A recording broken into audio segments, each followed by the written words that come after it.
front of what's going to be a great crowd here tonight in Sioux Falls. All right, our Vance Thompson Vision players to watch tonight. A couple of freshmen knew it. Isaac Johnson out of Minneapolis North High School for Western Illinois. Oh, Isaac Johnson has had 2 great games against the Jackrabbits. He scored 19 the first time, 20 the second. But get this, he was only averaging 5 points a game in non-conference action, but has really picked it up since, and his last 4 averaging 21. He's got a wicked pull-up jumper, great in transition, and then can really make things go on the defensive end too. For South Dakota State, it's going to be Mike Dahm, who is the player of the year in the Summer League once again. Well, and no doubt, and South Dakota State's offense begins and ends with Mike Dahm. They're going to get the basketball in his hands. He is a matchup nightmare, and this is going to be a big key tonight for Western Illinois. How do they go out and guard Dahm on the perimeter? Do they put a small guy on him? If so, Dahm can take you down low too. Dahm's such a versatile player when it comes to scoring the basketball. Teams really do have to scheme on how they're going to try to slow him down. All right, South Dakota State, the 2-time defending Summer League tournament champions, going for 3 in a row. Get it started tonight against Western Illinois. We tip it off from Sioux Falls right after this.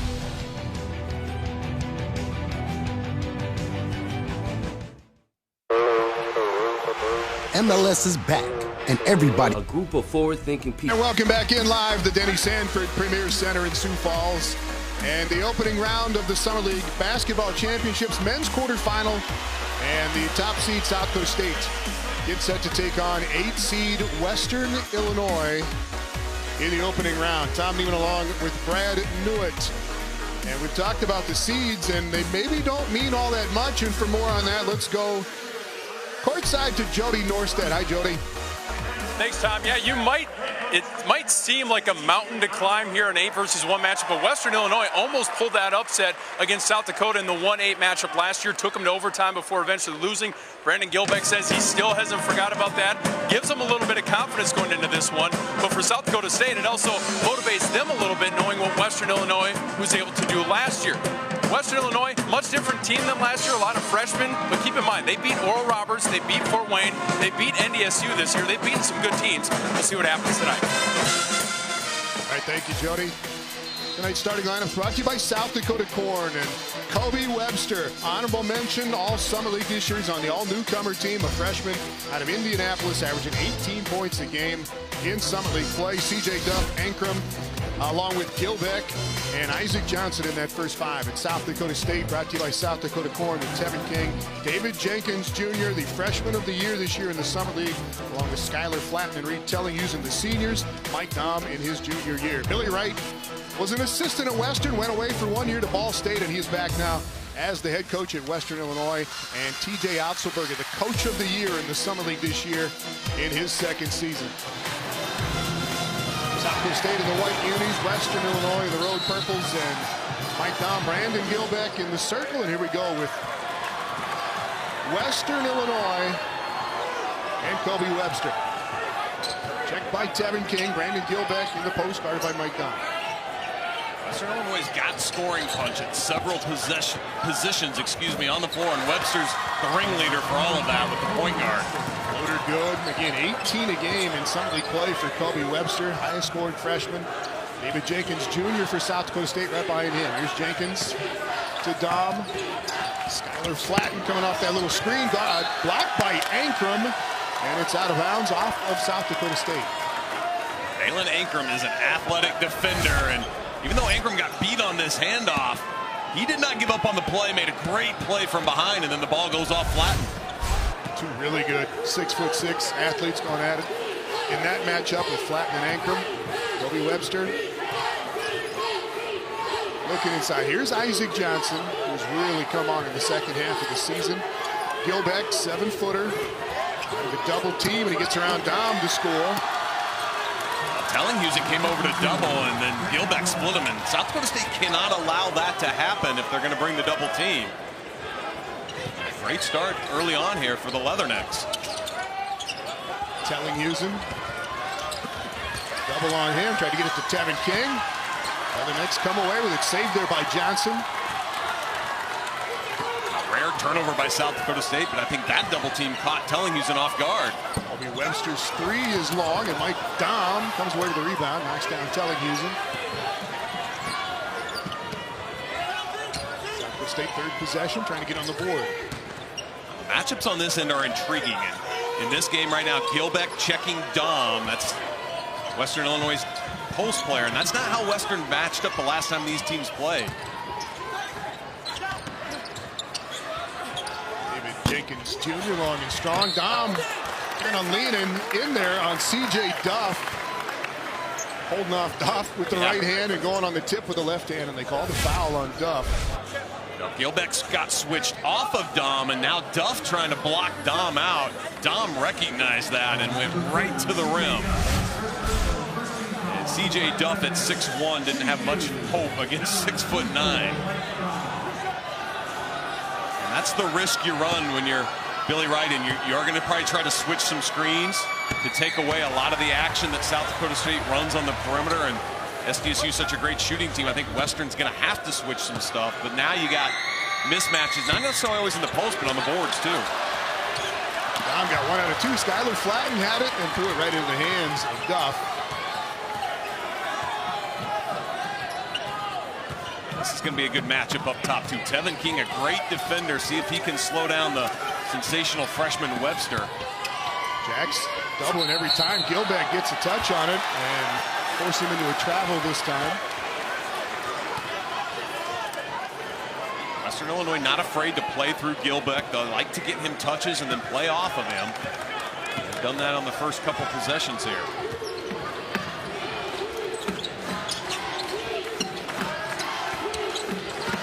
King gets down in the post against Webster, and goaltending called on the block by Gilbeck. Counted for Tevin King. Gilbeck led the league in block shots this year. That was a close one. Was it on its way down? The official said it was. Boy, that's a tough one to judge. And Gilbeck, the best shot blocker in the Summit League, and that's where he's dangerous, when he can come from the backside.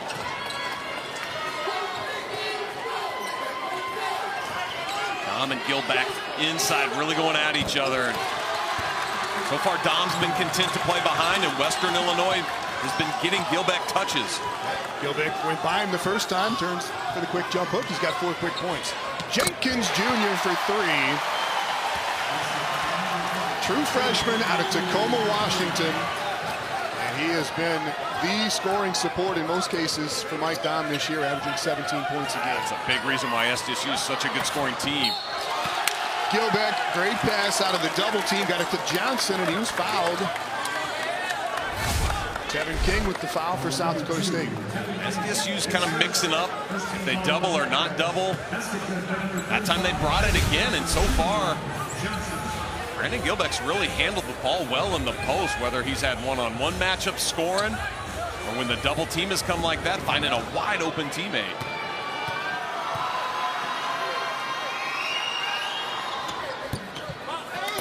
Just the 2 for Johnson. You got the 3 best freshmen in the league playing in this ballgame. 2 of them for Western and 1 for South Dakota State. Yeah, there's no question. And it's always exciting when you see freshman talent coming in that can score the basketball like those 3 can. Dom on a miss on a 3, 1 and out. And here's one of those fine freshmen, Kobe Webster, he along with Isaac Johnson for Western Illinois. And when Western Illinois doesn't have transition, they're going to do this. They're going to be very methodical on this end. That is where Johnson is really good. 17-foot jumper straight away, 4 points for Johnson.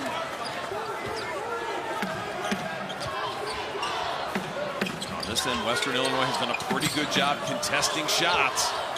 Nice job there. Blocked by Gilbeck, gave him a couple of moves. Gilbeck straight up. His way to Isaac Johnson.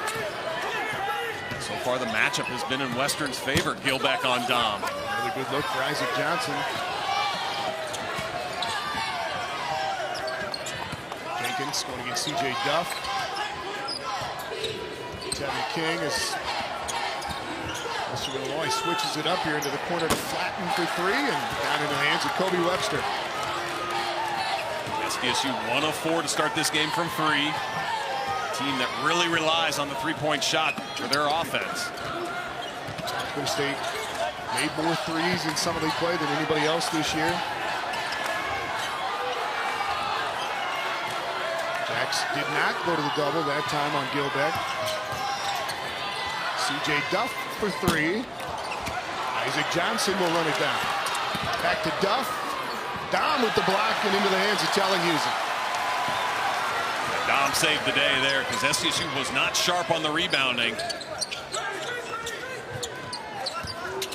Right now, to me, SDSU is starting to play maybe a little bit more like the nervous team here, being the 1 seed. They haven't gotten into a typical flow for them offensively yet. Jenkins Jr. blocked again by Ankrum, and it comes away to Gilbeck.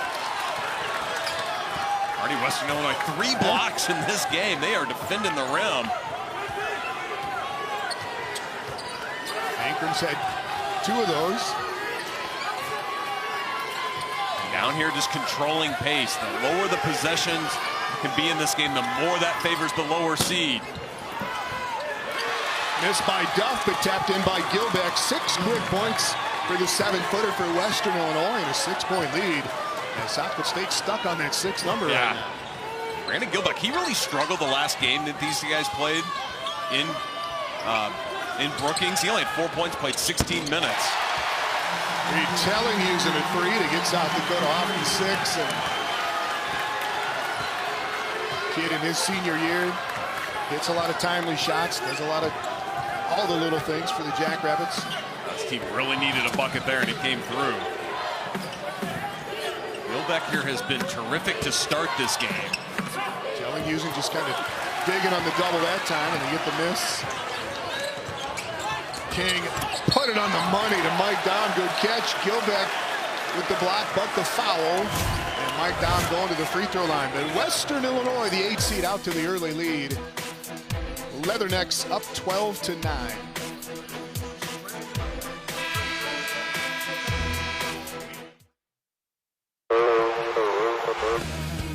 Tonight's keys to the game brought to you by BillionAuto.com. For Western Illinois, it's got to be shot selection. They need to take good ones. They've gotten off to a great start in this game, Tom. They're shooting 50%. That's got to continue. Can South Dakota State play free and loose? When they do, they're really a great offensive team. I think they played a little tight early on here. We'll see after this first media timeout if that improves. The deciding factor, though, can be the three-point line. Even though SDSU hasn't played well in this game by my standards and how I would judge them, they're right there because they've hit 2 threes, and the Jacks, the best three-point shooting team in the Summit League. They can really erase some errors and kind of mask over some things by how well they can knock in the long ball. Right, that last foul on Gilbeck. Dom gets them both. He will come out now as Tyson comes in. Jacks go to the bench. Let's go to Jody Norstedt. Guys, it's the matchup within the matchup. The Defensive Player of the Year in the Summit League versus the MVP, Mike Dom, Brandon Gilbeck. And a little bit of history on this. Mike Dom was held to 11 points this season, his lowest total in Summit League play in the first meeting with Western. He was held to 8 points in a loss last year at Western Illinois, his lowest point total of the season last year. So Gilbeck has done a pretty good job on him. Gilbeck did not guard him much in that second meeting this year, but he's up for the challenge. He said he loves going against an NBA-type prospect. It's difficult because Dom likes to pull you out on the perimeter, but he's up for the challenge. I asked him, do you guys talk much out on the floor? He said, no. Yeah, he has been up to the challenge so far. To the rebound for Gilbeck, threw that bucket in at the other end. He's got 8 points. So Dom on the bench now. Brandon Key, Ian Tyson, and Lane Severin in off the South Dakota State bench. Western Illinois still with its first 5 out there. Dalen Ankrum going to the hoop, and he was fouled by Severin. Ankrum is an explosive player that has 6'6" size. That's a tough call to go against Severin. Because to me, looking at that angle, Ankrum created all that contact, really initiated it. That's what a good offensive player will do, though, to get themselves to the line. Ankrum's been terrific from the free throw line in Summit League play, almost 90%. So when he can get here, that's a big part of him scoring 12 a game.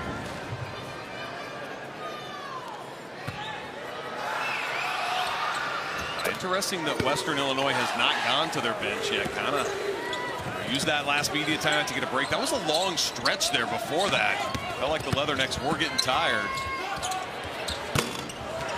Jenkins Jr. on the miss. Kobe Webster with the grab. And he will go against Brandon Key now. Key can be pesky defensively for the Jackrabbits. All the way by Webster, soft, but taken down by Ian Tyson. Key can do this. He can really get the tempo of the game going up offensively for SDSU. I'll tell you, it'll be tough tonight for South Dakota State to get a lot of transition. And here's why. Western Illinois doesn't really crash field glass. They are dead last in the Summit League when it comes to offensive rebounding.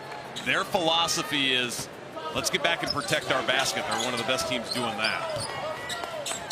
Gilbeck goes out for the first time. Charles Gavin on at the big man spot for Western Illinois.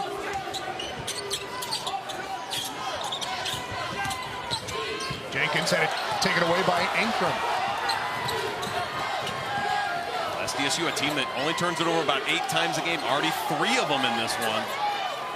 Right at Western Illinois, they've been scrappy, really been doing a good job helping. Johnson, a little shove off, couldn't get the 15-footer though. Rebounded Tellinghusen. Deep 3 by Reed. Tellinghusen is second early on, and they both kind of got South Dakota State out of a little funk. Jack's back within 2. Brandon Gilbeck has been a force inside. The Leathernecks playing through their big fella. And he's getting it done, and that's why they've got a 2-point lead here on the #1 seed, South Dakota State.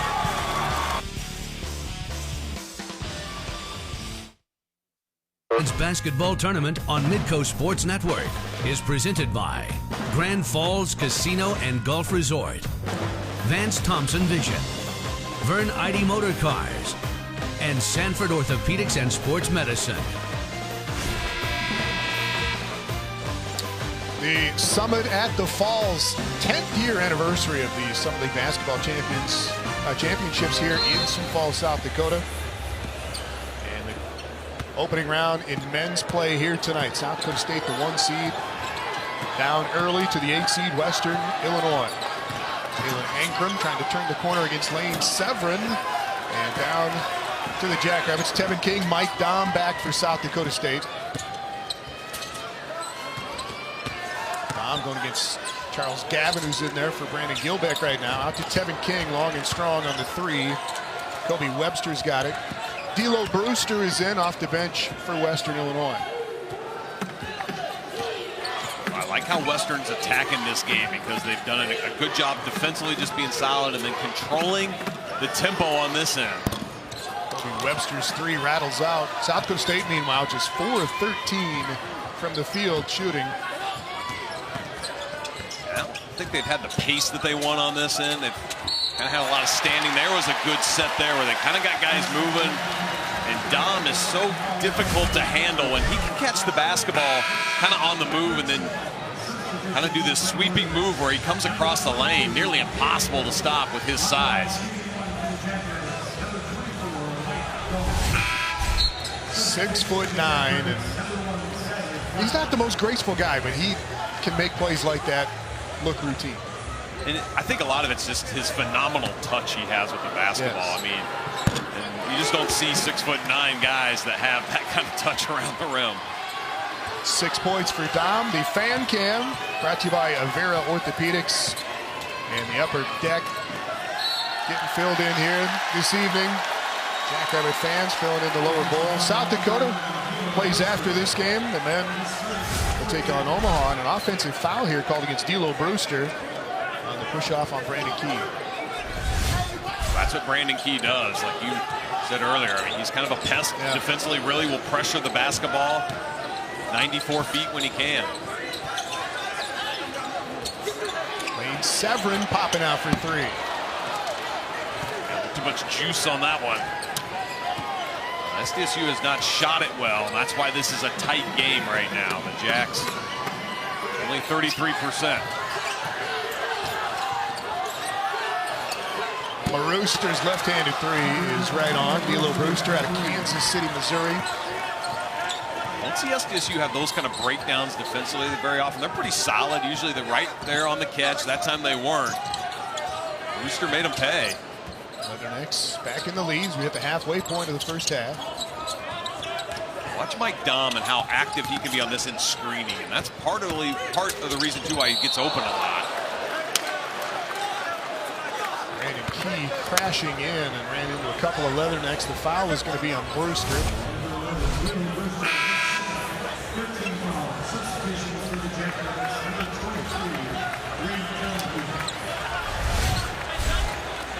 Well, you see a lot of defenders now do it. Just they'll throw their hands up, and that is wise. I mean, it's coached because supposedly in the last couple of years, officials are looking more at letting the defense get away with a little more contact if their hands up. If their hands are up, exactly. And you established your position as a legal defender. Tevin King scrapping after it along with C.J. Duff, and they get Duff for the foul as both players were going after. Yeah, this is where Tevin King comes up with a couple of these a game. I mean, he's just relentless.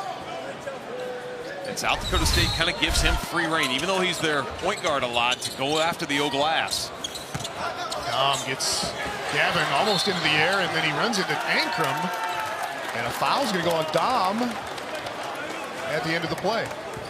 There's 3 blocks now for Dalen Ankrum. Yeah, Ankrum has been an animal on this end, really pursuing the basketball. Being a great secondary help defender. That time just swatted away from the player of the league and player of the year in the Summit League. Charles Gavin came in, a couple of good minutes. He goes out. Brandon Gilbeck back in for Western Illinois. So is Isaac Johnson. Jalen Morgan checks in as well, another big man for Western. First 11 minutes of this game have gone exactly how Western wants them to. Low possessions. They've been good on this end here defensively. Nice help there by Johnson. Dom. First 3 of the night for Mike Dom. His shooting percentages are phenomenal. 89% at the free throw line, 43% at the three-point line. South Dakota State back in the lead, and now the Jackrabbit crowd trying to get into it. Yeah, really for the first time tonight, this partisan crowd gets going. Hard double this time on Gilbeck. That was a nice job that time by telling you to give Gilbeck a lot of credit, because he didn't panic, stayed the course, the double team left, and he scored. Gilbeck has just played phenomenal here in this first half. 10 points for Gilbeck.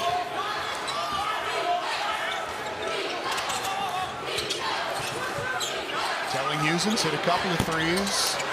At this time, Jalen Morgan with the rebound.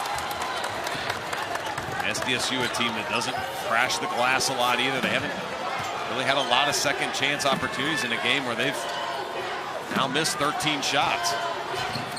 Jackrabbits led the Summer League in scoring this year, 85 points a game. Way off of that pace at the moment. Webster with the shot, and this time Gilbeck is going to pick up his second foul. Well, points in the paint have been a big reason why Western Illinois is doing well in this game. Their big man, Gilbeck, really doing well inside, Tom, but he just picked up his second foul. Will the complexion of this game change? We'll find out.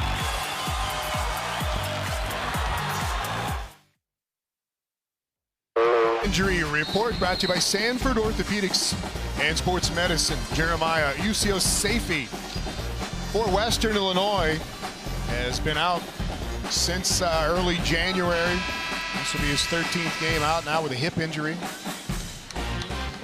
Just a sophomore and another one of those mid-range athletic guys that Billy Wright could be using.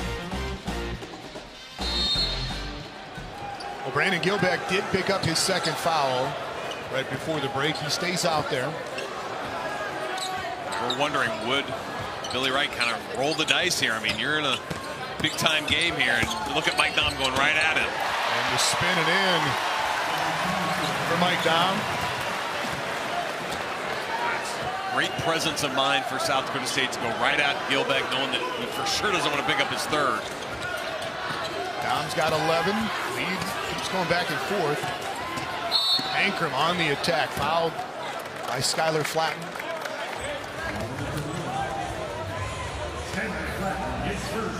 Just the 4th team foul on the Jackrabbits. Shot clock goes back to 20 after that. Let's see if Western Illinois, though, can continue to get the ball inside right here to Gilbeck. Let him go to work. Jump hook again. A dozen for Gilbeck. The big thing, Thomas, he has hit 6 of 7 shots in this game to get that. amazing efficiency for Gilbeck inside. David Jenkins Jr. off. Isaac Johnson.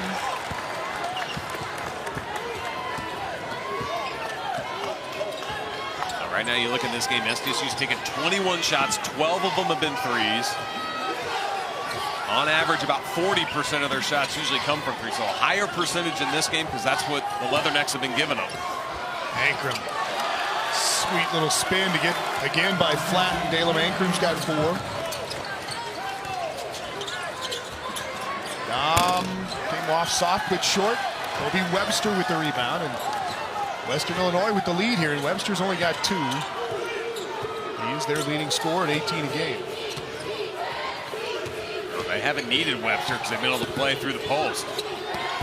Webster falling away. Dom with the block out on Gilbeck. Well, let's see if SDSU can get the basketball moving a little bit. They've taken a lot of shots in this first half off of 1 or 2 passes. Like we were talking about earlier, taking a lot of three-pointers. Western Illinois really making them work in the half court. Jenkins step in 2. Dom on the putback. And he's got 13. Brandon Gilbeck getting drawn away from the basket due to matchups. And every time that's happened, then Dom's been able to clean up glass. Gilbeck, again, got to be careful on that high screen. Ankrum, he did take a little hop when he got the basketball and they get the travel. There was just a small crease he was trying to get through as he curled that screen, and there just wasn't enough real estate for him to get the feet down. Charles Gavin will check back in. Gilbeck goes out for Western. What a first half, though, Gilbeck's had. He's got 12 points. Does have those 2 fouls, like we mentioned, though. He and Tyson in for the Jacks to replace Mike Dom. Telling you, a good, strong move, but Isaac Johnson holds him off. Johnson with a rebound. Leathernecks hanging on to the lead as we go into 5 minutes. Oh, they've really reduced possessions in this game because of how much patience they've had on this end and in no hurry to bring the ball up the floor. And there's another moving screen. Really watch that on the ball screen on the perimeter. It's not Jalen Morgan, the guilty culprit.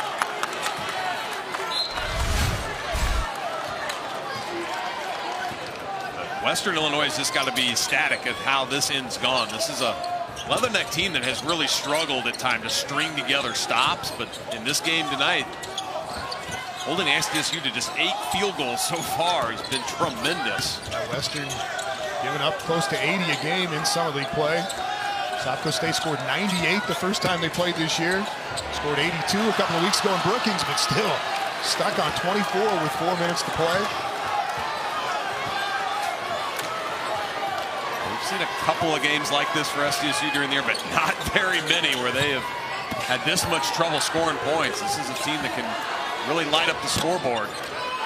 Missed by Ankrum, and that's fortunate for South Dakota State that Western Illinois has missed some shots as well. Tevin King slides through for 2 more, and South Dakota State back in the lead.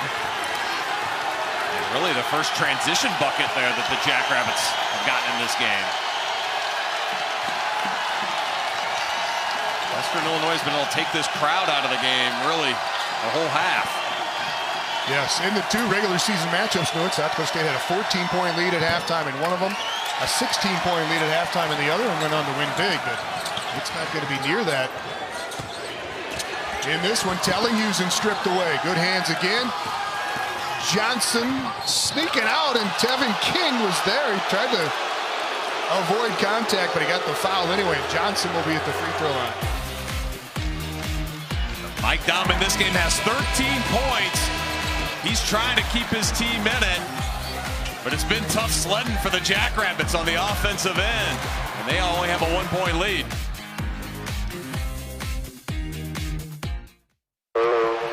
Have to go on the this first half of our first men's quarterfinal game. South Dakota State leading Western Illinois 26-25. Coming up at halftime, we'll have an interview with Brian Miller of the Sioux Falls Sports Authority. We'll have stats and highlights, and also we'll take a look at our shot charts. But Brian, Western Illinois right in this game with the top-seeded South Dakota State, but they've been stuck on 25 points for the last 3-11, and you think it's because of their shot selection? Shot selection has not been good. When they worked inside out with Brandon Gilbeck, got some good looks, but Dalen Ankrum right now, along with Kobe Webster, just 2 of 9. Without Gilbeck's 12, Western Illinois would be in trouble. But this is the type of game it has to be for the Leathernecks to hang around. All right, well, we'll send it back down to Tom and Brad. All right, thank you, guys. And yeah, conversely for South Dakota State, if it were not for Mike Dom, the Jacks would be in big trouble.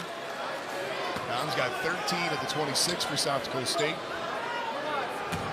He's made almost half of the field goals for SDSU. The South Dakota State team, like we said, leads the Summit League in scoring.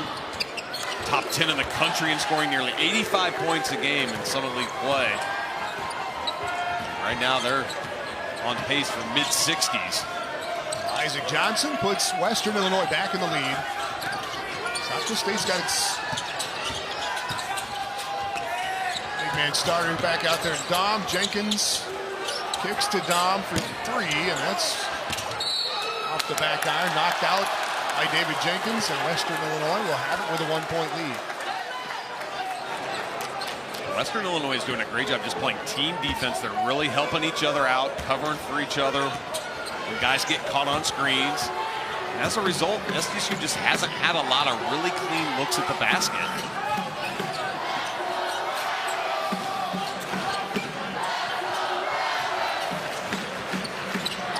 Forcing SDSU on this end, Tom, to have to guard for 15, 20, sometimes even 25 seconds of this shot clock. 25 here, and Ankrum couldn't pay it off, though. Keeps speeding it up. Dom for another 3. He's got 16, and the Jacks back in front. That's where Brandon Key can help SDSU because of the speed there. That gave Dom that wide open trail three-pointer. Brandon Gilbeck on the bench right now. Western has struggled to have any sort of consistency offensively without him in the game. Kobe Webster kind of weaving his way through. Another rebound. Webster 1 for 6, excuse me. Dom's got 11 rebounds already as well. Yeah. Now make it 10, 16 and 10 here in the first half for Dom. Up over Gavin. And Jalen Morgan comes away with it. There's been plenty of defensive glass for both of these teams in this game. Just of all the missed shots. SDSU's missed 20 shots and Western Illinois has missed 16 of them, so defense has been had the upper hand here. That is called a 2 for Dalen Ankrum. Ties it at 29, and they may take a peek at that shot just to make sure. It was called a 2, tied at 29 for the minute. Seal Pros Incorporated, and the road to the championships from Macomb, Illinois. Almost 500 miles on that trek for the Leathernecks. And again, they won 3 league games at home this year. They beat Fort Wayne, beat Oral Roberts, beat North Dakota State. At home, 3-11 in Summit League play. One of those wins here against the Bison, and Isaac Johnson has come on here in the second half of the season at Western. Tied up here late in the first half against South Dakota State. Jacks fans a little on edge on the Avera Orthopedics fan cam. Kind of flashbacks to 2 seasons ago, do it, when South Dakota State had 2 nail biters against Oral Roberts and Denver in the Summit League tournament. That was a year, though, where the Summit League had a lot more parity and balance top to bottom. You know, you looked at this year, and SDSU and USD ran away with the top 2 spots. But, again, that doesn't mean that this is going to be an easy game for SDSU tonight by any stretch. And we've seen that play out here now in this first half. And Western Illinois has come to this game ready to compete and ready to defend, and they've done a great job of that here in the first half. Mike Dom's got 16, but David Jenkins Jr. with just one hoop.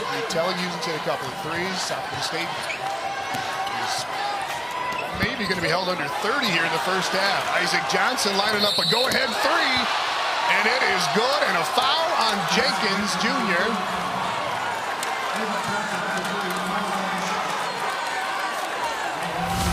Just a mental mistake here by the freshman Jenkins as he closed out across the body that time of Johnson, who's not a great three-point shooter, but capable. And this could be a huge momentum lift here for Western Illinois as they look poised to maybe go into the locker room now with a lead.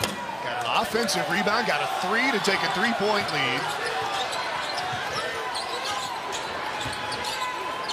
Brandon Key, gonna get that. Dom with an extra chance, but Western Illinois is going to go into the locker room with a three-point lead, and maybe most surprisingly, they hold South Dakota State to 29 first-half points. Well, the Jacks didn't score in the last 2 minutes. Not a lot of good offensive rhythm at all for SDSU. In that first half, the ball wasn't moving like it usually does. All right, let's go to Jody Norstead. Coach, offensively, you struggled a little bit there in the first half. How do you get better shots for your guys? Yeah, I think they're switching a lot of screens. We're impatient offensively, settling for just a lot of jump shots. We got to do a better job getting the ball in the paint, playing off those touches. You've thrown a few different things at Brandon Gilbeck, a couple double teams. He still has 12 points. How do you slow him down in the second half? He's been effective. I mean, he's big and strong, so we'll keep mixing up our coverages there. Hopefully make him have to guess what's coming at him and see what we can do. All right, thanks, TJ. Good luck in the second half. TJ Otzelberger. All right, thank you, guys. Brandon Gilbeck with a dozen to lead Western Illinois. Mike Dom's got 16 for South Dakota State with the 8th seed in the lead at the half. When we come back upstairs to Kelly and Brian.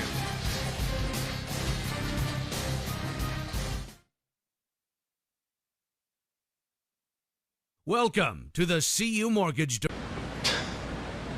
Not again. I didn't know you guys were watching last night. See, coaches, there's one first-time head coach in this group, David Padgett. When some assistants, most assistants get a head coaching job, it happens in April.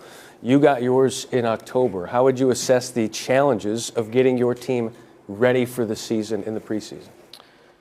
I don't know if we have enough time to talk about the challenges we face, but, you know, the good news about the team I inherited, we have a very good mix of older players who've played college basketball, seniors, juniors, even a sophomore in VJ King, and we have a very talented freshman class. Obviously, they're freshmen. There's a lot they need to learn and go through, and there's no easy way to get freshman experience except to let them go through it. But our older guys have been tremendous in trying to help the younger guys and get ready for the season. So just each practice, we're just trying to get better than we were the day before. You had a little more lead time when you stepped over from an assistant to replacing John Calipari there at Memphis.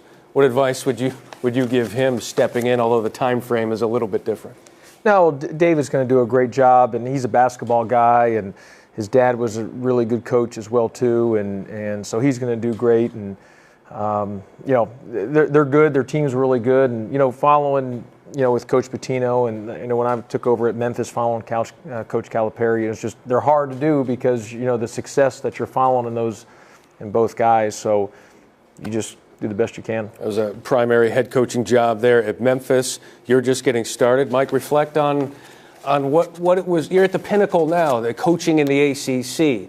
Reflect to your first head coaching job when you slid into that chair and had that ownership. Maybe an overwhelming feeling. What was that like? I think it was. I remember my first year at the University of Delaware in 1995. I wasn't very trusting of delegating. I tried to do everything and a little too much. I've learned to delegate more. But I think the biggest thing is you try to be yourself. You've worked for a guy. You've been with a head coach. I think to develop your own identity and be yourself, as soon as you can get confident doing that's going to be helpful. Jim? What was that like? My first head coaching job was at a Division II school called American International College in Springfield, Massachusetts. And recruiting there was very, very difficult. But we spotted a young man I thought could really turn our program around. His name is Rick Carlisle. And we tried to recruit Rick Carlisle to a Division II school. 2 years later, I was the assistant at Virginia, and Rick called me. He was playing at the University of Maine, and he transferred to Virginia, helped us get to the Final Four, now has been in the NBA since 1984. So when you're looking at players and trying to build a program, you got to find good players. Rick was a good player. We just couldn't get him to AIC. Yeah, it doesn't matter where you are. You might be someplace soon that you can actually get him. Buzz, your first head coaching job, what was that like? I remember it vividly. Very honored, grateful, bigger than any dream I'd ever had. Was very thankful that the University of New Orleans would hire me, and have felt that way every day over the last 11 years. Brad? Yeah, I was very blessed. I took over at UNC Wilmington, having been an assistant there for 8 years under a very good coach in Jerry Wainwright. So the program was in a great situation. We had good players coming back, a good foundation. We'd been to the tournament. And so really the ease of transition for me was much easier than most, in that I already knew the league, I knew the university, and Coach Wainwright had given me a ton of responsibility. So that really gave me a lot of confidence. You mentioned getting to the NCAA tournament, and when you're at maybe a lower level or a mid-major school, it's getting to the tournament's a great accomplishment. When you're in the ACC, it's not just getting to the tournament, it's making a run. You could have a great year, maybe even win a championship in the league, but you don't get to the second weekend, and it's almost forgettable in some fans' eyes. How do you guys self-assess when it comes to success relative to the NCAA tournament, whether it's getting there or advancing deep? Well, for me, I mean, I've tried to be better just about your own personal success and what you define it as. I think when my time at Memphis, I was really unhealthy mentally, and just because I lived and died by every single game, and so when I came to Georgia Tech, I tried to have a better perspective on things, and it's a work in progress. It's hard to get to the tournament. I mean, I thought we had a good year last year, and we finished 11th place in this league. And I mean, and we had 8 wins in the league. I don't know if we'll ever get 8 wins again in this league. I mean, it's hard to do. And so, you know, if you just do the best you can, I've tried to be better about that and focusing on just doing the best you can and let the chips fall where they fall. Now, as a player, obviously, you want to get as deep as you can. What about as a coach? He said when he started out, he didn't have a healthy perspective. You're just starting out. What's your perspective? Well, I think at Louisville, it's just been long established that getting to the tournament per se isn't enough. I think making a deep run has come to be expected over the last 15, 16 years, and obviously we've had a lot of success. Now, I'm not going to put any pressure on myself or on my team to say, hey, we have to get to the Elite Eight or we have to get to the Final Four, because that's just not realistic. You know, everything we've been going through, me as a first-time head coach, that wouldn't be fair to anybody. So we're just trying to have as good of a season as we can have, win as many games as we can have, kind of just break up into 3 segments. You got non-conference, you've got conference, and then postseason. So just take it one segment at a time. How does that change as you get deeper into your career? Because when we refer to you guys, it's how many Final Fours does he have? How many national championships? Well, that dynamic happened a little bit this year for us. The 2 previous years we've been to the Elite Eight. We get knocked out in the second round by a very good West Virginia team, but we finished in the top 4 of the regular season and got to the championship game of the ACC tournament. And so I was trying to tell our guys that, you know, we had a pretty good run, and even it was even harder trying to explain that to my fans, but maybe they finally got it at the end of the day. What about you made a deep run with George Mason, now here at Miami? Yeah, 20 years ago, I had an incredible opportunity to talk to the great John Wooden, who won 10 national championships. And he talked about one thing that you had to have to be successful as a coach. And he said you have to have balance. You have to have the understanding of what your expectations are, maybe very different than what anybody else is. And you just have to have that balance in your life, balance with your team, so that you're enjoying the journey. Not so much talking about, did you make the Final Four? So, and that's the way we've tried to approach it. We just want to be the best we can be every season we're competing. Last thing, Buzz, it's validation though, right? I mean, NCAA tournament, that's a thing you can sink your teeth into. I think it just depends on what validation and who you're wanting the validation from. Not trying to be holier than thou. I like playing in the NCAA tournament because that means I have an extended period of time with our players each day. And so whether we win, whether we get there, I think that's for other people to judge. I think my responsibility as a leader is to help them grow to be the best people they can be, and if that means we play a couple extra games, maybe that time period helps them even more. And Brad, you've had a taste of it there, Clement. Yeah, we haven't been in a while, and certainly something that we want to get back to. We talk a lot about, playing in March with a chance to advance. That's kind of a phrase we use to kind of keep our momentum going, and I think it's something that you put the NCAA tournament out there. It's not as easy at some programs. It's more of a challenge, and certainly you analyze each team and just try to get better working on that with that thought in mind for us. Okay. Good perspective, guys. We'll wrap it up when we return. These guys have left quite a mark on their teams. What about the digital footprint, social media? Get into that for a few minutes, guys.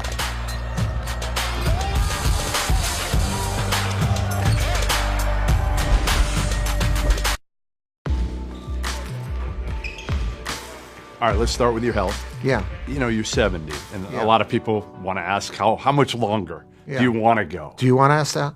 Yeah, I'm going to ask that. I'm going to ask you, how much longer do you want to go? Yeah, I didn't get my knee replaced to retire. Let's put it that way. So I'm 70 years old. I think I'm definitely younger at heart. I have the knowledge, though, of a 70-year-old who's coached for 42 years and has coached 11 years with the U.S. team. And I think that's a good combination, especially at a great school. I want to make a difference. I'm enthusiastic. Come on, Kyle, I got you. Grayson Allen, when describing you, called you a friend. Yeah. Which is interesting for a 21-year-old to call a 70-year-old a friend. Right. How do you think you've been able to connect with players these days and change and be able to adapt? Well, I think it's up to the teacher to adapt so that his or her teachings are accepted easier by their pupils. I've had to adapt a lot.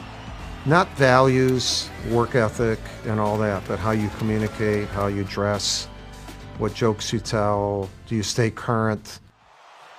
Grayson Allen is a really good basketball player. He also appears to be a dirty basketball player. Well, his reputation for this precedes him. What gives you confidence that Grayson, if you have confidence, that Grayson has kind of gotten past the issues, the tripping issues? Well, you know, look,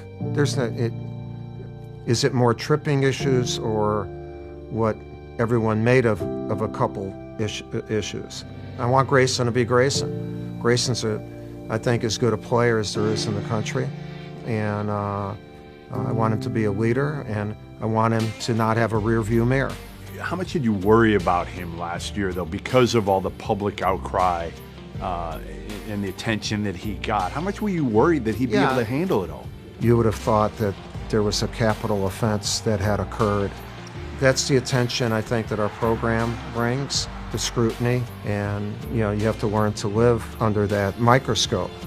But he has had an opportunity to be in incredible situations where you don't play at the beginning of your freshman year. You are the hero of the national championship game. You're an All-American as a sophomore and you have an incident, and then that's unbelievably publicized. And then you have another situation, and then you're hurt the whole year. Holy mackerel. He's lived a lifetime in those 3 years, and I think it'll all end up really, really good. How good can this team be? I mean, you have talent, you've got bigs. They're very different than a lot of your previous teams.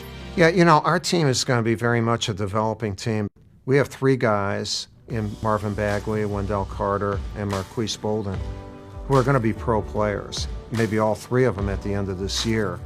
We don't have the perimeter depth that we, like the last few years, but we have more big guys. And so we have to adjust what we do, and which we do every year. Has your outlook of recruiting one that's changed? People think it has. No. Everyone talks about us changing our recruiting philosophy. That's not the case. It's just that Grant Hill was in the mid-'90s or early '90s. If Grant Hill was today, he'd go too. But we would have still recruited Grant Hill. Leitner and Battier, and that's when it started for us with Elton Brand, but he was even here 2 years. I have not changed. The landscape has changed where it would be the best decision for them to go, and then I'm okay with it.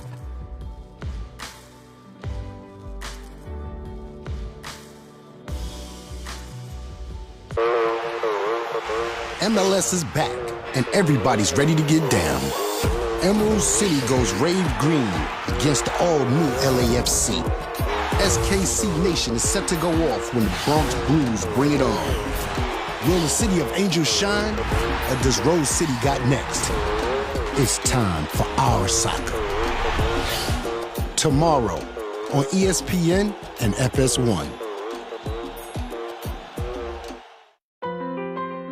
The farthest reach of the course, but the enduring center of its drama, and the indelible swirl of its challenge. 3 holes, where moments are counted in more than strokes, and the memories surround us like the wind. 3 holes, where fortune turns and history lives. Amen Corner, and for all who enter, say a prayer at the Masters. Not again. I didn't know you guys were watching last night. Thank you guys. It means a lot. Thank you. What are you talking about, Steph? I had that 27-10 last night, and today, chicken curry. 54 points last week, and the next day, curry stew. Yeah, but Steph, I don't think Thank you guys so much. Thank you. It means a lot. I lace them up every night for guys like you. Who was that guy? I don't know. Seems like the chicken, though.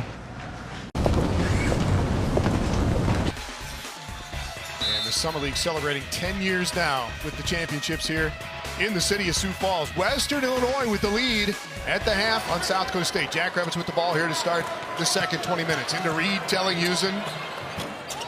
Tevin King on the rebound and the putback. Tevin King just too physical, and when they let him go after the O glass, the freshman Webster could not keep him off. Here is Dalen Ankrum. 3 block shots, 6 points in that first half. Rising up again, Ankrum good again. Ankrum's had some success getting free off the curl screens and the ball screen action. Let's see if SDSU looks to attack more inside here. Dom going right at Gilbeck, rolls off. Isaac Johnson with the rebound. Johnson, 9 points, 6 rebounds in that first half. Brandon Gilbeck led Western Illinois with 12. Ankrum gets by Skylar Flatten again, spins it in. That's a matchup that Ankrum has been winning most of this game. When Ankram's dialed in and really playing well, Western, that's when they've had their most success this year. Tom left it short. Gilbeck with the rebound. Gilbeck starts the half, had 2 fouls in that first half. Jacks went right at him, but Dom 0 for 2 to start. Back to Dalen Ankrum, going to work again. Reed Telling-Husen on the reach in. Ankrum going down, trying to pick it up. He was on the end line and out of bounds, and South Dakota State will get it. Credit South Dakota State that time. They brought some help defense. They knew Ankrum, he scored the last 2. He was intent on trying to score another one. Tevin King this time going right at Kobe Webster. Missed it, got it back, got quadruple teamed out to Skylar Flatten for 3, and that is the first points of the night for Flatten. And again, Mike Dom had 16 in that first half. Did not get really any help from anybody else. No. Yeah, it was a lot of cold shooting for SDSU in the first half. Guys like Flatten, Jenkins Jr. never got it rolling at all. Kobe Webster just 2 points in that first half. Right down to Gilbeck, throws another jump hook, and he has been money tonight. He's only missed 1 shot, 14 points for Gilbeck. Great job getting him the basketball from the top of the key, and the help defense can't come quick enough. Flatten from the other side. Skips out, Mike Dom knocked it out. Western Illinois will have it, hanging on to a 4-point lead early on second half.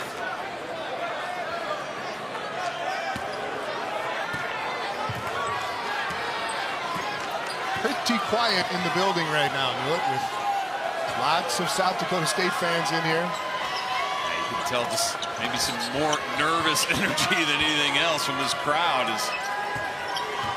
They're just stunned, I think, at how much South Dakota State has struggled to score the basketball in this game.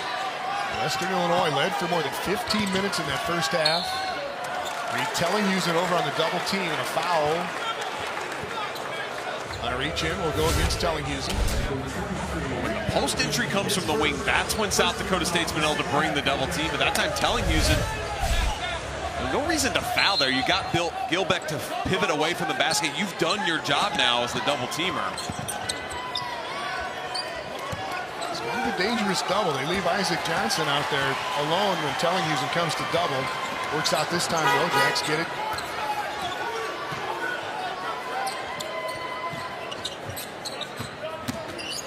Down a little shake and then fires a pass off the shoulder of Tevin King and out of bounds.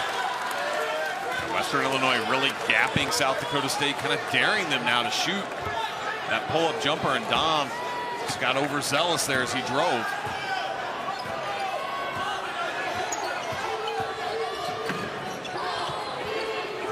For SDSU, it needs to start on this end too. I mean, they've been a pretty good defensive team this year, getting stops and getting runouts off of it. There hasn't been a lot in this one. Kobe Webster floats in 2 more. Back to a 6-point Western Illinois lead. It's almost like Western Illinois has kind of lulled South Dakota State asleep here. And see Brandon Key about to check in the game, and that might be the thing that could spark SDSU, because he can get the basketball moving up and down.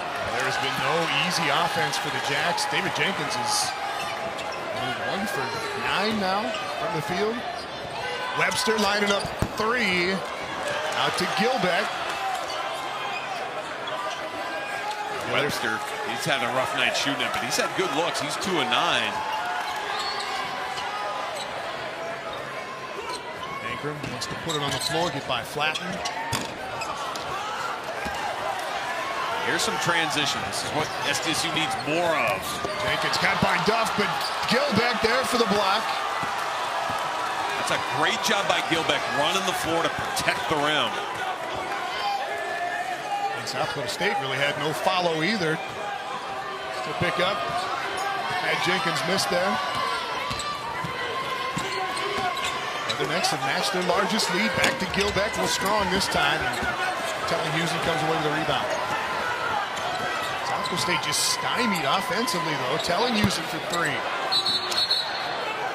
And a whistle from way out at half court and a foul.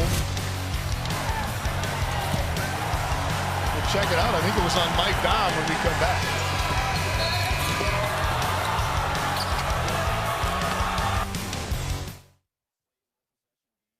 Tonight's Subway Fresh Take, Brad, and a fresh look at our keys to the game. Well, Western Illinois has done a great job with the first key shot selection, because they've played through Brandon Gilbeck inside. He's 7 for 9 and has 14 points. SDSU has not played free and loose. They are shooting just 28%. That's 20% below what they usually do, and a big reason, because they're not shooting it well from the three-point line, and SDSU's got themselves in a really tight game. All right, beg your pardon, before the break, that foul was called on Brandon Gilbeck. You see him get the hand up on the face of Mike Dom, so that is the 3rd foul now on Gilbeck. Jacks out of the timeout, try the lob to Tellinghausen. Isaac Johnson holds him off, and another missed shot by the Jackrabbits. Golden opportunity there, and South Dakota State now 2 for their last 15 going back to the first half. This is starting to get into unprecedented territory for this Jackrabbit team. Duff with the 3, and Western Illinois in the lead by 9. Their largest lead of the game. Brandon Key trying to pick up the pace a little bit, blocked again by Gilbeck, but a foul on Kobe Webster. Just his first. I like the mentality of Keto, attack. He's got to be mindful, though, that Western Illinois has a 7-footer that's waiting to swat it at the rim.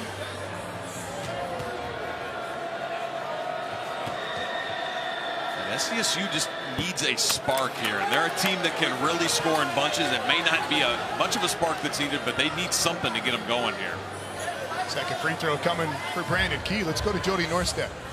Guys, you mentioned it. David Jenkins just uncharacteristically struggling. 1 for 8 in this game, but keep in mind he had his two of his best shooting games against this Western Illinois team. He had 27 points, a team high in the first game, had 20 points and 6 boards in the second game. So just kind of a strange feeling. There's reason that he's still shooting, as he wants to get back into this game and have an impact. But right now it's not happening for David Jenkins Jr., the standout freshman.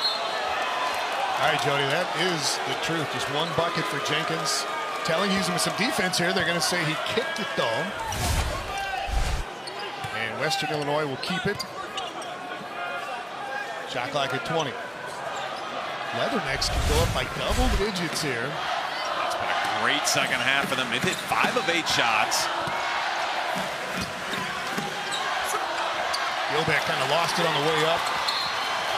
And a travel on Brandon Key. Kobe Webster came up, jumped in front. Key turns it over. Brandon Key trying to get the fast break going. That's why he's in the game. A great job there by the freshman Webster, just sneaking in behind there to force that travel. Dalen Ankrum now with a smaller defender, but a very good one in Tevin King on him. I think South Dakota State going to try to go a little more physicality there. Plus King and Key both in the game right now. Key a much better matchup here on Webster. Isaac Johnson for three. That's not the shot that Western Illinois needs from Johnson. Still time on the shot clock. Even there, South Dakota State, Tom, doesn't turn that miss into any type of transition. This is a team in SDSU that loves to fly up and down the floor. When they get defensive stops, they get it and go, and they have shooters spotting up and they're hitting threes. And Mike Dom's the trailer and they're running ball screen action. None of that has happened here tonight. Foul on Isaac Johnson. He goes out. Jalen Morgan in for Western. Short on the three by Dom. Morgan down with a rebound. And it is all kinds of bad vibes right now for South Dakota State. Yeah, you got to find some way to shake this game up. And if you're Western Illinois, you're just trying to find a way to keep on track here because it's been great in the second half. Ankrum rising up. Jax, again, not going to get transition here. Leatherneck's back. Western Illinois, not a team that sends a lot to the old boards. They're content to get back, and worked well so far. Nice closeout by Gilbeck. And then the block shot as well.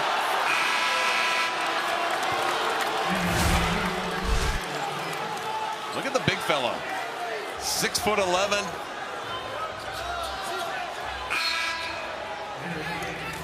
Avoids the foul there as well. Gilbeck's got 3 fouls. Billy Wright's going to get him out of here now for another minute until we hit the 12 timeout. Charles Gavin in. Mike Dom, by the way, has not scored so far in the second half. Another missed shot by the Jacks. Tevin King on the glass again.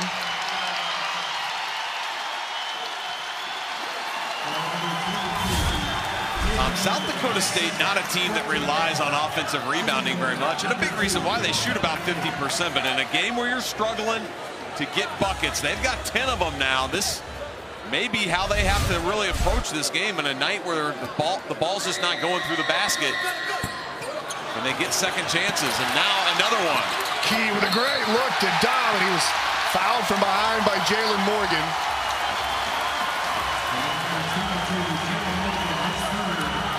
This was a great pass for Brandon Key. Sure was. This mental mistake by the Leathernecks, though, before that, to not have Key blocked out.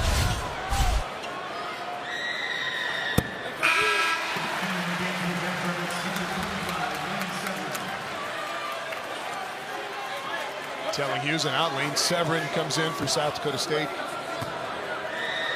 Mike Dom's first points of the second half.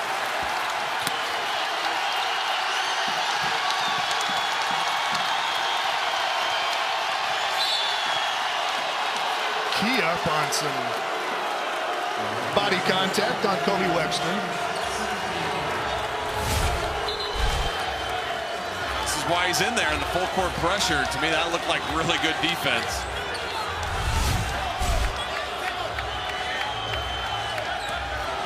TJ Otzelberger. You won't find a more poised coach on the sideline. And even in the tough call there, TJ Otzelberger kept his cool. And I think that's important in a game like this because his team needs to keep their cool as they're trying to make this comeback. Webster probing on the miss. Dom with a rebound. That is 15 rebounds now for Dom. Let's see if Dom can get going here now. Without Gilbeck in the game, they go to him in the low post. He's got a smaller player on him. And they get a foul on Dalen Ankrum. 16 fouls now on Western Illinois.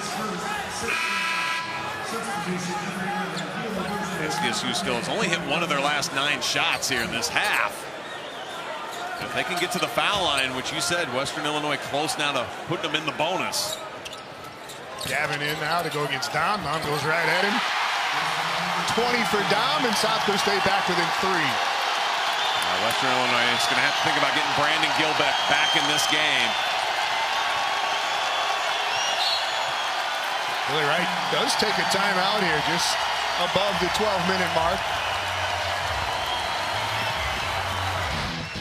South Dakota State on a run. Mike Dom's got 20. Western Illinois in the lead by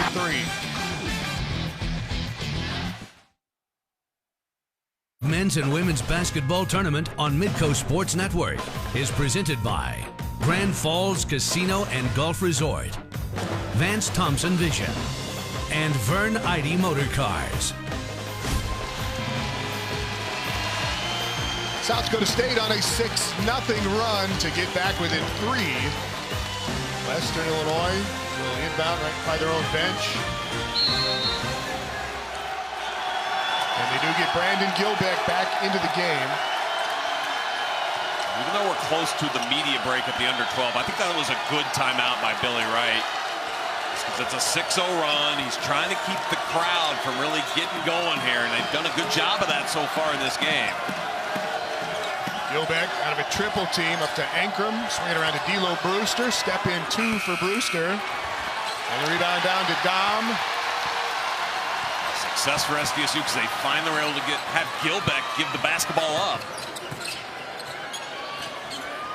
Key with Gilbeck out on him. They switched it. Trying to get it to Dom. Backing in against Jalen Morgan. He throws it up. And the Jacks on an 8-0 run to get within a point. That's a screen that Western Illinois cannot afford to switch. Lane Severin out against Morgan. Again, they switch. Tevin King off onto Dalen Ankrum. Trying to get Ankrum slowed down with some physicality, and that's worked. Late shot clock, though, down to 5. Gilbeck turns into the double team, and Severin ties him up. It'll stay with Western Illinois, but the shot clock at 4. South Dakota State and Mike Dom on an 8-0 run to get within a point with 10:58 to play. State offensive machine, though, it has been severely slowed down so far here through 30 minutes. But on the season, South Dakota State 7th in the nation in scoring in Division I. In the top dozen teams in the country in three-pointers made. But they have been held to 42 here through 29 minutes. The number 8 seed Western Illinois. South Dakota State on an 8-0 run. Isaac Johnson stops that with a bucket, and Western had 4 seconds to get it done, and they did, with Johnson now with 11. Yeah, that was a huge conversion with not a lot of time. Brandon Key on the reverse for his first bucket. When you just look at the last, say, 5 possessions for SDSU, much more free-flowing, getting some stuff like that in transition. That's who they are offensively, not a team that goes against a lot of set half-court D. Jack's knocking away. Skylar Flatten going at it. He'll go up against Ankrum and lay it in. And the Jackrabbits get the lead.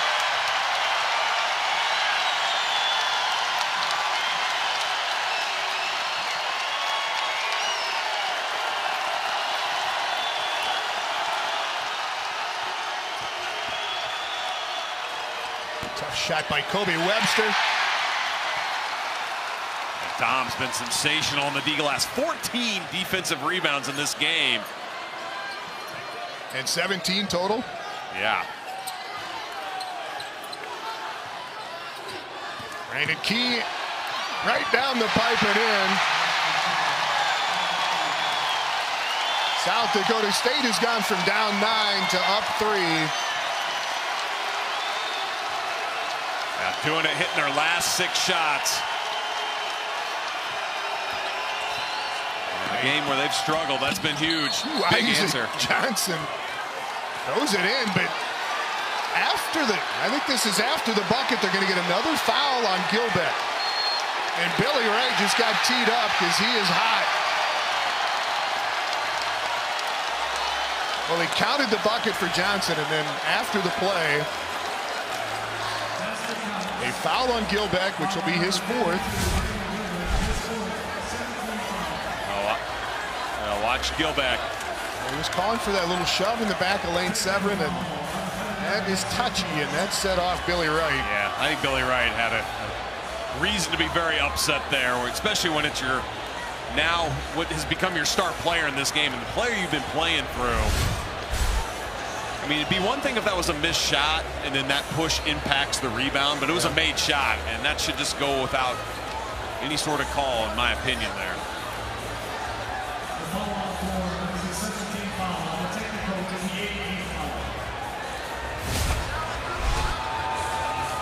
Another peek, and there is... I mean, that kind of stuff goes on a lot in a 40-minute basketball game, believe me.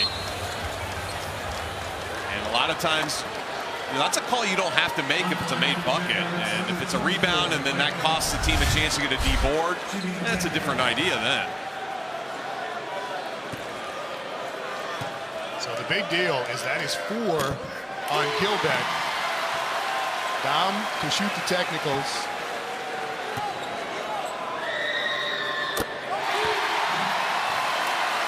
SDSU, a team that makes you pay from the free throw line. And it won't necessarily cost Western Illinois a possession. South Dakota State will have the ball, but South Dakota State in the lead by 3, and now Lane Severin will shoot a 1-and-1 after the foul on Gilbeck.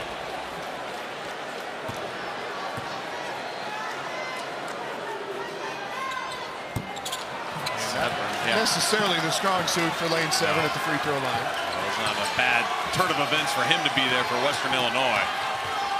So it cost Western just the 2 free throws by Dom. But South Dakota State in the lead now with 9 to play. Maybe a little more energy on this end from SDSU. Isaac Johnson got cut off. Leathernecks turn it over. Let's go to Jody Norstead. Jody. Guys, I'm sure the fans at home can hear how loud this crowd has gotten over the last several minutes when the Jacks have been making this run. So I think that even led a little bit to Billy Wright's frustration.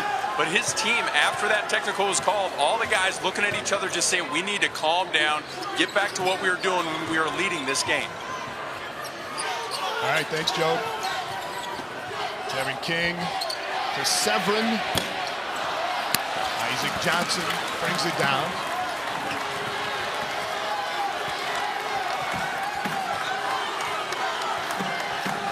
You're Western Illinois. I think you still need to try to get Gilbeck touches. Even with those 4 fouls in there, they have been so good offensively when their big man's had the ball. Duff blocked by Skylar Flatten, and another late whistle. The foul on Flatten will send Duff to the line for 2. Flatten left his feet.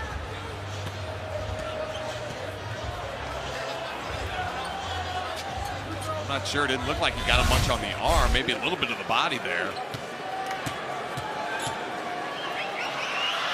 Well, here's Duff. And if you remember the 8-1 game last year, Western Illinois was the 8 seed. South Dakota was the number 1 seed. Western Illinois took them to overtime. C.J. Duff made a 3 from the corner to send that game to overtime. And South Dakota eventually won it, but the 8 seed took the 1 seed into extra time last year, and Duff gets 1 out of 2 to make it a 2-point game. It was a game a lot like this one's been tonight, where lower scoring, Western Illinois controlled pace. Last year, South Dakota played with some pressure on them. SDSU's kind of done the same tonight. South Dakota State is going to have some free throw opportunities over the last 8 minutes. A 1-on-1 coming up for Tellinghusen. That could be huge because SDSU is the best free throw shooting team in the Summit League. Nearly 80% as a team now. A lot of that is them getting the right guys there. And Lane Severin was there before, missed the front end. This is another big front end.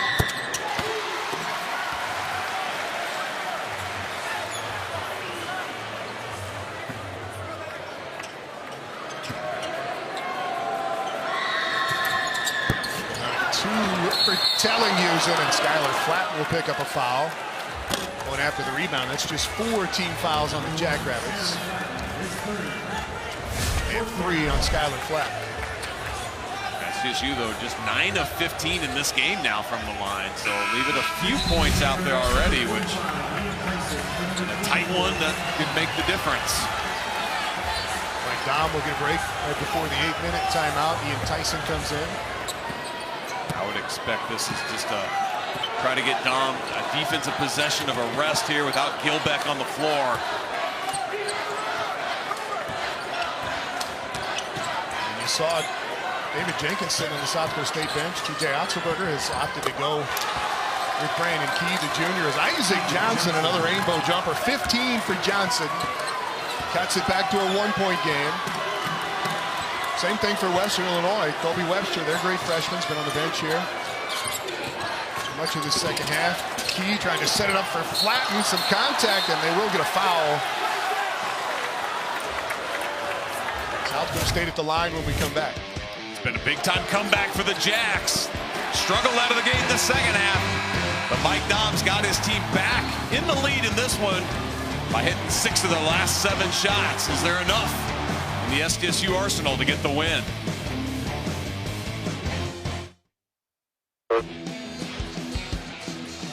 Fan Cam this weekend brought to you by Avera Orthopedics. And South Dakota State, the fans in the stands saw the SDSU women winners this afternoon. Stuck around here for the men's game tonight. A lot of blue out there as the Jackrabbits were down by 9 here in the second half. Made a run to regain the lead. They've got it by 1 right now. Western Illinois band in the house tonight. And Skylar Flatten is at the line to shoot 2. And last foul was on Charles Gavin. His second for Western Illinois. And South Dakota State now in the double bonus. 2 shots here for Flatten. The Jacks have missed 4 free throws here in the second half so far. I think that's where you're just starting to see the pressure being the #1 seed starting to weigh on this team a little bit. Flatten, a 75% free throw shooter in league play, goes over. Brandon Gilbeck back on with those 4 fouls for Western Illinois. Isaac Johnson's got 15 points, 11 rebounds to lead Western right now. 3 by Brewster will not go down. Dom with another rebound, 24 points and 18 rebounds for Mike Dom. That 18 ties his career high for boards. He's been just fantastic, especially on the defensive end. Brandon Key again slipping by, got right to the rim, kicks it out to Dom. He's got Ankrum on him this time. Slides by Gilbeck. Gilbeck blocked it anyway. And the shot clock at 11. Western Illinois trying to protect Gilbeck with his 4 fouls so they don't put him on Dom. And then after Dom gets past Ankrum, he's still got to deal with the big fella who's coming over. It's 4 block shots for Gilbeck. Mike Dom's 3, no good. Still a 1-point game. SDSU's 3-point shooting has been very uncharacteristic. They're just 6 of 24 for a team that usually makes over 10 of them a game. Bucket here can get Western Illinois back in the lead. Gilbeck out of a double team again to Brewster.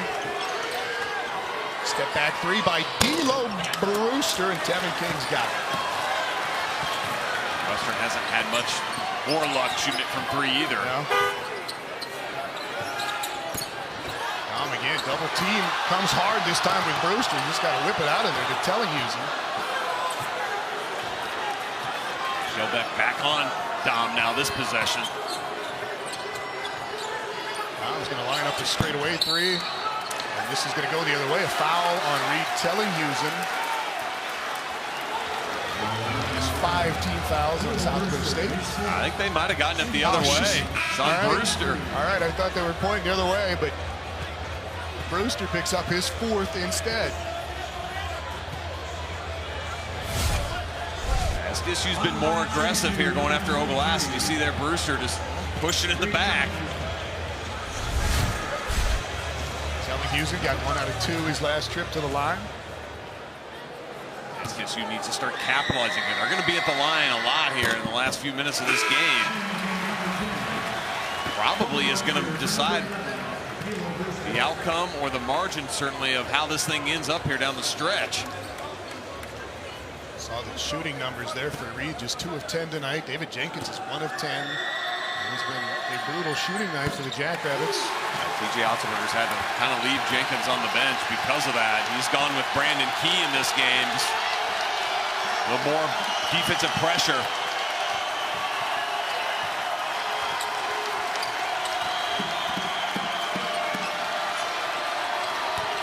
Ankrum had to use that size advantage against Tevin King, and he does again to cut it back to 1, and that is a dozen for Dalen Ankrum, right at his season average in summer league play. Mike Dom needs to come over and be better help defender there. Dom's only got 1 foul at this point in the game. Make a play on it.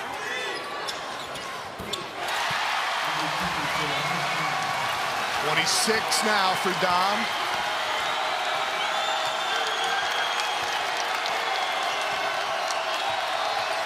This matches SDSU's largest lead of the game, believe it or not.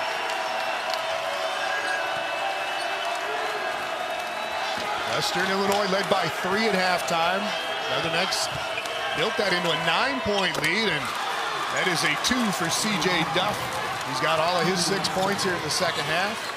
Back to a 1-point game, under 5 to go.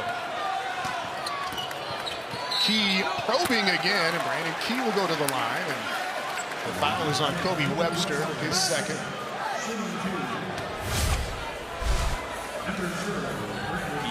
Saw a little opportunity, went to the rim hard. Western Illinois has had a hard time containing the backup point guard for SDSU and his quickness.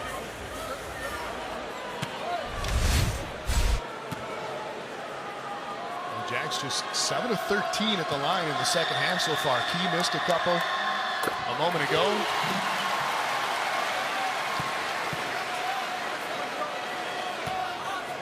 Five points for Brandon Key, junior out of Milwaukee. He's in his first season with South Dakota State, a junior college transfer this year. Got them both 6 points for Key. South Dakota State will take a timeout. Road to Sioux Falls brought to you by Seal Pros Incorporated. And a 55-mile drive from Brookings to the Premier Center here in Sioux Falls. And the Jackrabbits win their first outright title in the regular season this year in the Summit League by going 13-1. They were fabulous on the offensive end, led the Summit League in scoring at 85 points a game. But I thought they got better as the year went on defensively as well. They really started holding teams down. And in a game like here tonight where they've really struggled to score, their defense is going to have to come up big here down the stretch, I think, if they're going to be able to try to pull this one out. Might be that and free throw shooting that'll see if this can get TJ Otzelberger's group over the hump, but it's been a chore here tonight. Brandon Gilbeck picked up his 4th foul with over 9 minutes to go here in the second half.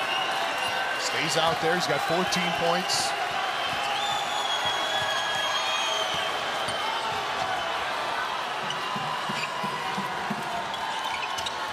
Johnson to Ankrum, slicing down on the baseline, and a foul on Tevin King.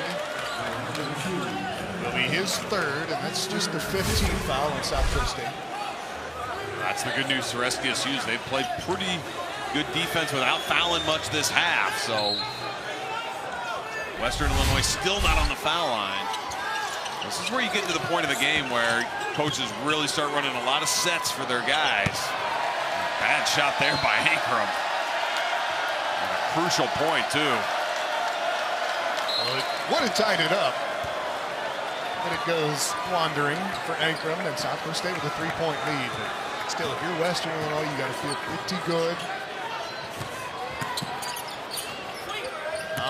Gives it up to Tellingusen.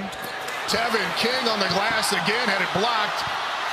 Trying to get it out of there, and it's out of bounds. It'll stay with South Dakota State. Isaac Johnson has to be ripped out of there. Tevin King has 5 offensive rebounds in this game, and 11 of them overall from the point guard spot for SDSU. And a lot of it's just been him outworking guys on this end of the floor to get the O-glass. Those have been huge to give SDSU extra possessions. Brandon Key slicing again. Key's had a big second half, big impact.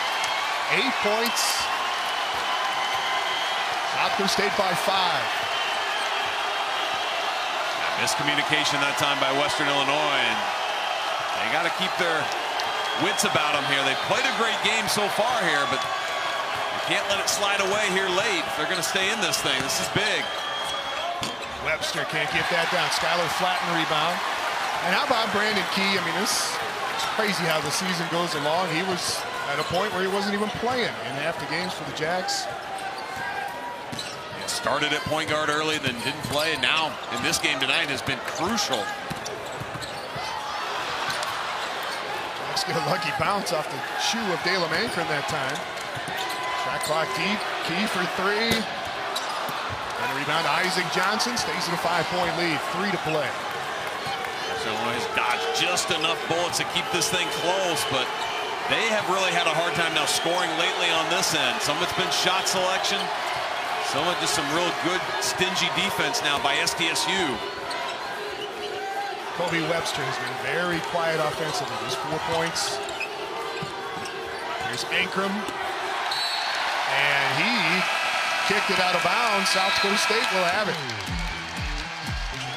Mike Dahm has set a career high for rebounds, 18 of them. Those have been huge for the Jackrabbits. The big fella ripping it off the glass. The Jacks are up 5. South Dakota State leading Western Illinois in our first men's quarterfinal matchup, 59-54, with 2:37 left to go in this ball game. Coming up after the game, we'll have stats and highlights. We'll take a look at our shot charts. We'll listen in on some of the press conferences, and we will also preview the upcoming nightcap game, Omaha going up against USD. And Bichon, we were talking about it a little bit off camera. South Dakota State not playing the type of basketball we're used to seeing them playing quite poor, to be honest. But they're still winning this game because of Western's missed opportunities. Missed opportunities for Western, having a 9-point lead when South Dakota State went through that drought. But in addition to that, give credit to TJ Otzelberger going to the bench and finding a spark there with Brandon Key as David Jenkins Jr. is having an off night. And that's a big reason why South Dakota State has a 5-point lead. Yeah, definitely other players stepping up. All right, we'll send it back down to Tom and Brad. All right, thank you, guys. 20 seconds done on the shot clock here. Dahm steps out for 3. Mike Dahm with 29 points and 18 rebounds, and South Dakota State has its biggest lead of the night at 8 points. Billy Wright's going to get a timeout with just over 2 minutes to play. And Mike Dahm has been the savior here. He's got almost half of South Dakota State's points, almost half of their rebounds. And that time the big fella Gilbeck just couldn't get out in time, and that's the matchup nightmare that Mike Dahm presents.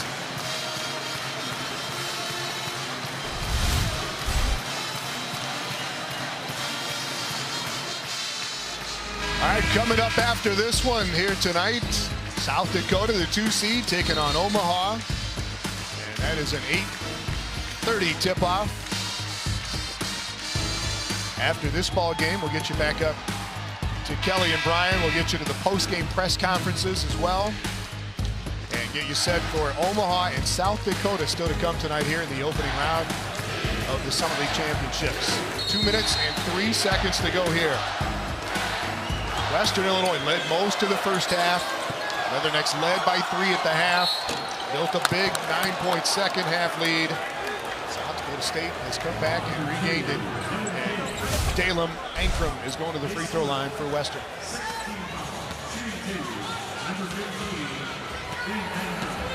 There's been a couple of runs in this half that have really propelled South Dakota State. They had a 10-0 run where they erased that 9-point deficit, took a 1-point lead, and now they're on a 7-0. Does Western Illinois have any type of run left in them here?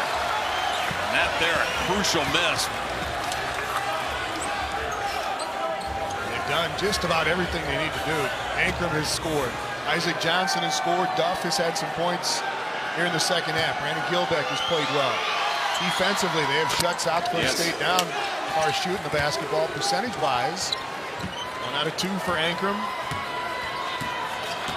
One thing you could point to, just Western Illinois has not hit very many threes, just 3 of 13. If they'd have gotten a couple more of those, they'd be in a little better spot here, but they've really got to clamp down now here, and it's the Jacks now again on this possession content to run a little clock.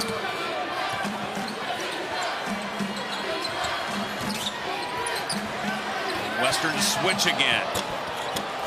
He could get it down. Dahm going on the tip. Isaac Johnson with the rebound. Johnson. 14 rebounds for Isaac Johnson as he throws up another one. It's good. That's a 2. He's been huge in the second half as Johnson. He's got 17 points now. 17 and 14 for Johnson. It's still a 5-point game. Western Illinois certainly not out of it yet. They can play this straight up still.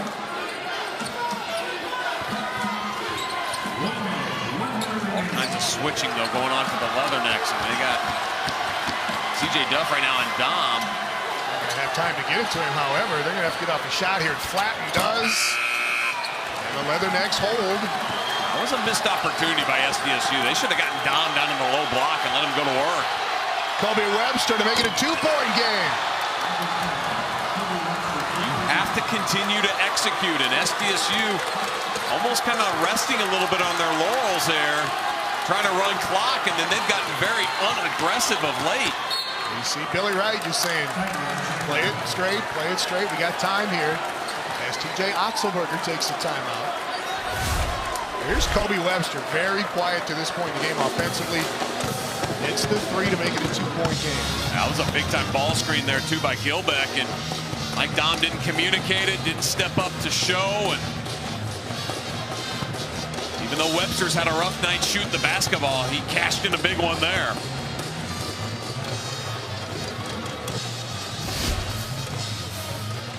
Men's championship with South Dakota State, the #1 seed.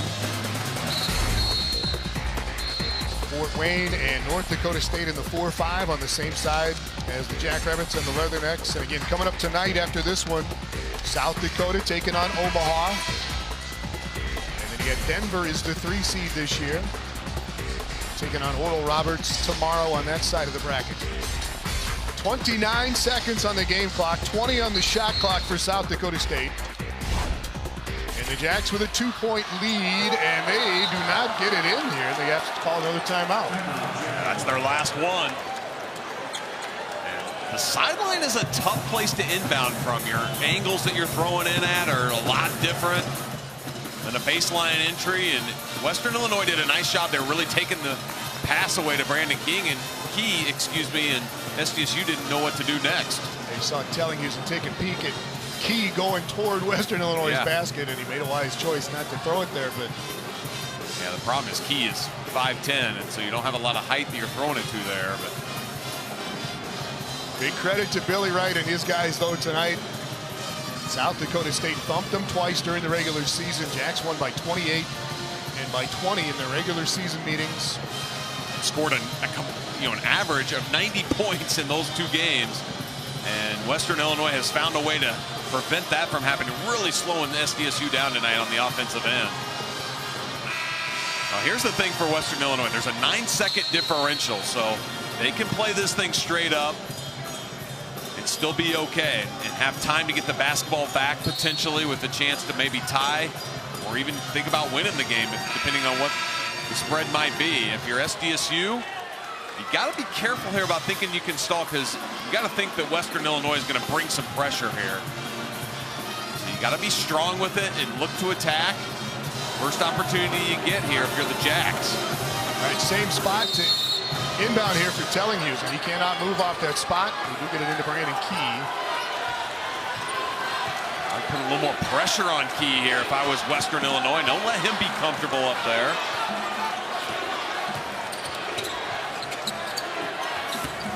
Now right into the chest of Gilbeck.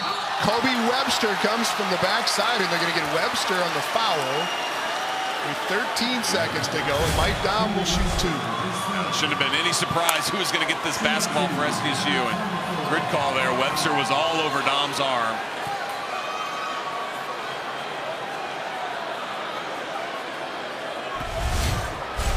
Now huge free throws here. That is 30 again tonight for Mike Dom. Yeah, there's no one you'd rather have at the line at this position, because he's 9 of 10 here so far tonight. 4-point South Dakota State lead, 13 seconds. And you really got to hurry now if you're Western Illinois. Great job by Key. The next can score and get a timeout if this goes in. Webster strong. Mike Dom with another rebound, and he is fouled with 1.6.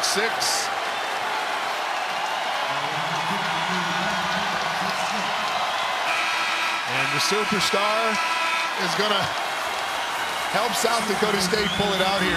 31 points, 19 rebounds for Mike Dom. A career high now on rebounds. And Tom, there hasn't been a lot of games where you've seen these kind of scoring numbers out of SDSU where Dom has a huge game and they really needed all of these points to win a game. And usually when he has his big games, they're cruising to wins. He's the only double-figure scorer tonight for SDSU. 33 for Dom. And South Dakota State survives Western Illinois 66-60.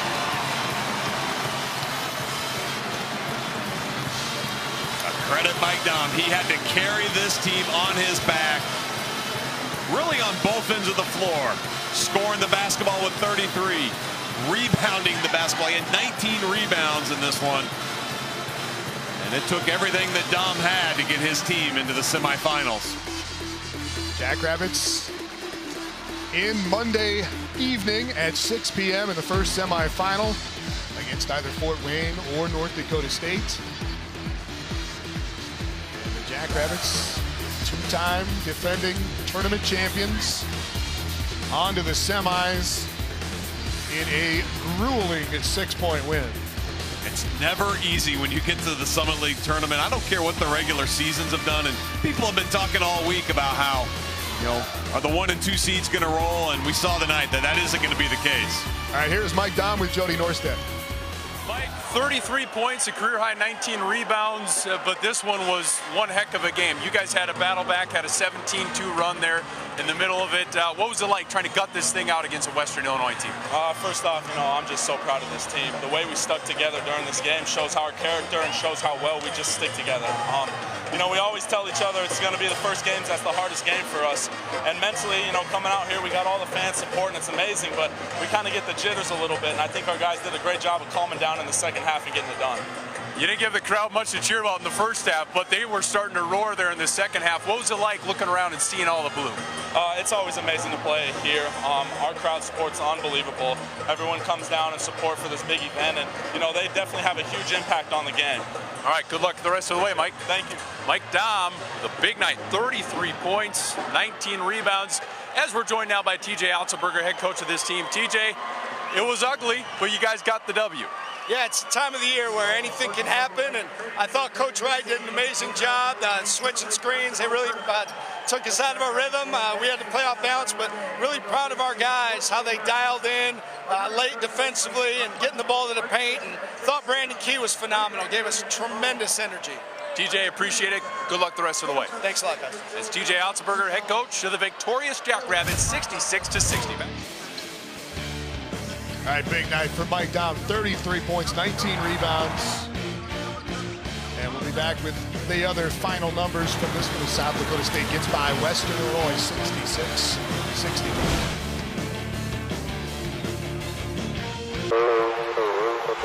MLS is back, and everybody. One of their freshman stars was really good. 17 points and 15 rebounds for Johnson. This kid's going to be a phenomenal player going forward for Western Illinois, and really came on in the second half of the year and played a big game on a big stage tonight. Almost was enough. Dalen Ankrum was a force as well, making moves on Skylar Flatten all night, and Ankrum ends up with 13 points. They also get 14.7 rebounds out of Brandon Gilbeck. Yeah, 2 great efforts there, and Ankrum was phenomenal on the defensive end too. He had 3 blocks, 2 steals, but this guy right here was the story. Well, Mike Dom, 16 points at halftime, ends up with 33 points and a career high 19 rebounds. And most of those D rebounds on the defensive end, and Mike Dom was just sensational. Scored inside and out, and had Western Illinois in foul trouble as well. Big reason why SDSU got to the foul line a lot. And Brandon Key, their junior point guard, who has played limited minutes really most of this season, but he was a great spark in the second half. Key comes in, 8 points and 2 assists in 24 minutes. And only had 1 turnover as well. That was gigantic for SDSU to get him with his energy and what it brought to the team in the second half. Western Illinois was really good defensively. South Dakota State only shot at 33% overall. The Jacks just 25% on the 3-point shot. But they get the win, survive and advance. Yeah, really this came down to SDSU getting some offensive glass. 14 offensive rebounds.